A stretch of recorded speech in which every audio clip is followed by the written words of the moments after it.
Assalamualaikum warahmatullahi wabarakatuh. Perkenalkan, nama saya Melisa Agunsari dengan NPM 2422042. Di sini saya akan menjelaskan tentang teori kognitif.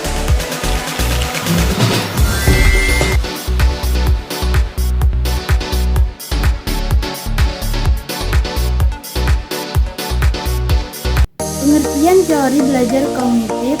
Teori belajar kognitif adalah teori yang menjelaskan bahwa belajar adalah proses internal dan mental yang melibatkan refleksi, pemahaman, dan penataan informasi. Teori ini berfokus pada bagaimana pemikiran manusia memproses informasi sehingga mempengaruhi cara seseorang merespon dan merefleksi lingkungannya.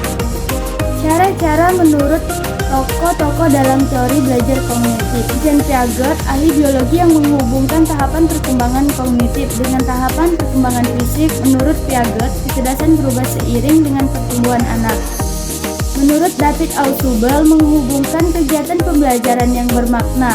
Ausubel menyatakan bahwa guru harus memahami materi pembelajaran dan menyajikannya dengan jelas. Guru juga harus memberikan ikhtisar tentang apa yang akan dipelajari siswa. Menurut Jerome Bruner, menekankan bagaimana sesuatu itu dipelajari dan dihubungkan dengan bahan-bahan lain. Proses belajar terjadi ketika seseorang mampu mengamilisasikan pengetahuan yang sudah dimilikinya dengan pengetahuan baru. Proses belajar terjadi melalui tahap-tahap memperhatikan stimulus, memahami makna stimulus, menyimpan dan menggunakan informasi, dan menggunakan informasi yang sudah dipahami. Siswa lebih ditekankan untuk berpikir secara deduktif, menghafal.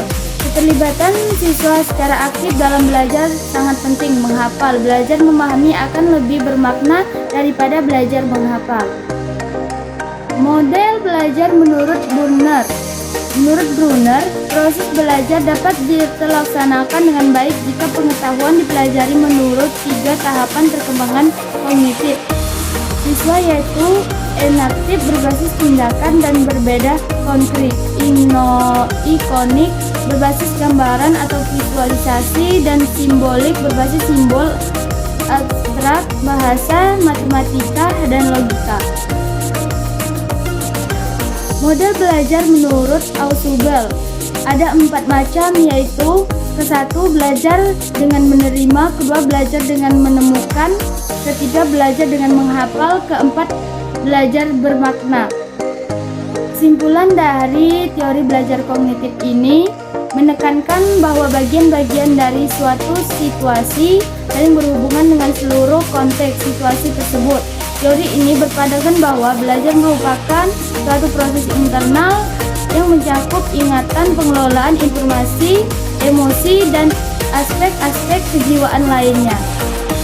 Sekian penjelasan dari saya akhiri. Wassalamualaikum warahmatullahi wabarakatuh.